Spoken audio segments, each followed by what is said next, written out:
This is going to be a video tutorial on how to change the default font style in Gmail. I will be using a desktop PC for this. Let me jump over to my browser here.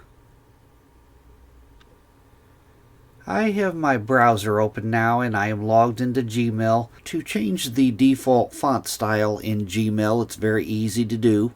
First thing you want to do is go up to the upper right hand corner, up to where you see the little gear wheel. You want to click on that. Then you want to go down to where it says See All Settings and click on See All Settings. Now on the tabs across the top up here, you want to make sure you're on the General tab.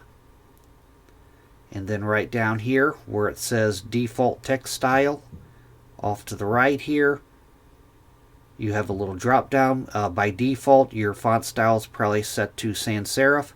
You want to click that drop down, and then you can choose between any one of these here. Gmail does not allow you to add anything different than these here. You can choose between one of these here. You just click on it. I'm going to click on Georgia. It shows you right down here below what your text is going to look like.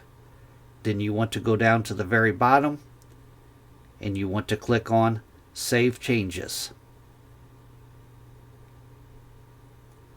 And that is how to change your default font style in Gmail. Thanks for watching.